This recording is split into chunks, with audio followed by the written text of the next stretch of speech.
Indofood. Indofood ini tentu saja kalau value investor pasti suka banget. Murah kok. Iya kan? Perusahaannya juga bagus, nggak ada masalah seperti itu. Saya yakin semua sepakat. Ini murah, PBV-nya 0, perusahaan bagus, kinerjanya nggak ada masalah ya. Dan saya juga termasuk kemarin sempat saya sendiri ada beli, meskipun udah keluar lagi. Jadi ya saya beli di harga 6.200, saya jual di harga 6.500. Cuman untung 300 perak. Tadinya kita rencananya mau tetap hold karena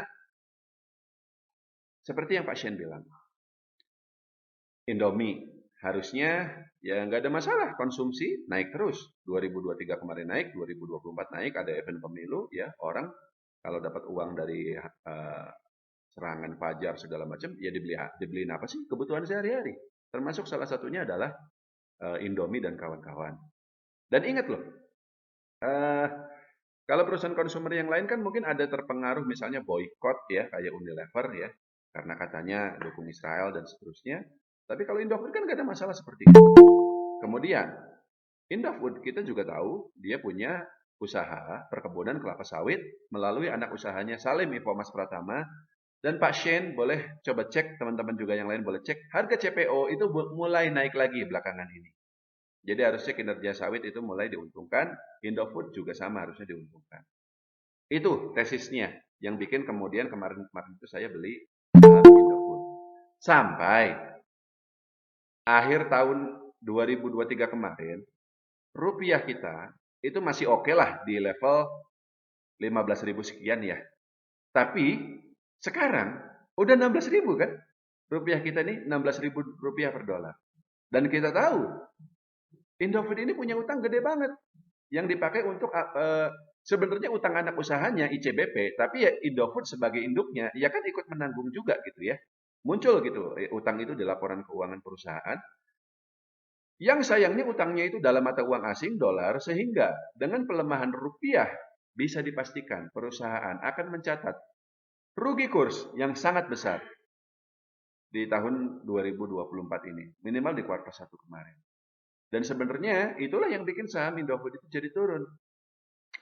Kalau misalnya rugi kurs ini sedemikian besarnya, itu bisa kalau bahasa saya Pak, menyapu habis laba operasional. Dan mungkin ada yang ngomong begini, rugi kurs itu kan tidak real, perusahaan tidak benar-benar keluar uang untuk rugi kurs tersebut karena utangnya kan masih jangka panjang, nggak dibayar sekarang. Betul, Bapak Ibu sekalian. Tapi balik lagi dalam situasi pasar seperti sekarang, di mana ada saham lain yang valuasinya lebih murah ya, dan sepertinya nggak ada masalah gitu ya. Ya tentu saja itu lebih menarik daripada kita masuk ke Indofood ini. Indofood itu dia punya problem di situ sekarang di pelemahan rupiah. Dia termasuk perusahaan yang terkena dampak negatif dari pelemahan rupiah. Ini yang mungkin perlu dicatat ya, Bapak Ibu sekalian. Tidak semua perusahaan di Indonesia terdampak negatif oleh pelemahan rupiah. Ada juga yang justru diuntungkan. Apa? Perusahaan-perusahaan yang ekspor dong. Yang dia pendapatannya dalam dolar. Tapi Indofood ini kan enggak. Dia pendapatannya dalam rupiah. Cuman, ada cumannya nih, pasien. Mudah-mudahan ya. Kemarin kan BI rate sudah naik. BI rate sudah naik, dampaknya secara sentimen itu bikin saham-saham perbankan turun.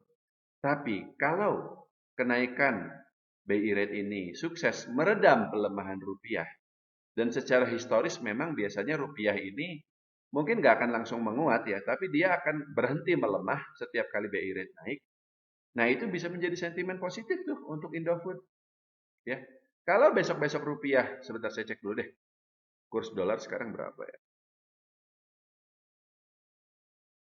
Sekarang masih 16.241, ya, tapi udah mulai menguat sih. Kemarin dia masih di 16.300 ya. Jadi kayaknya dia nggak jadi ke 17.000 lah. Mudah-mudahan enggak. Kalau besok-besok dia turun sampai ke kepala 15 ribuan lagi, di bawah 16.000 gitu, 15.800, 5.900, baru itu bisa dampaknya positif ke Indofood. Jadi kita sekarang tunggunya itu dulu, Pak. Kalau secara kinerja operasional, no problem. Yang jadi problem adalah utang dalam dolarnya ini dalam situasi di mana rupiah juga sedang melemah seperti sekarang. Ya sudah berarti Indofood untuk sementara ini nggak menarik. Tapi dengan BI rate naik, rupiah kemungkinan akan menguat, Maka dalam beberapa waktu ke depan, kalau misalnya Indofood tetap di harga sekarang dan di sisi lain eh, rupiah balik lagi ke 15 ribuan, mungkin saya sendiri akan masuk lagi. Gitu. Cukup, Pak Shen?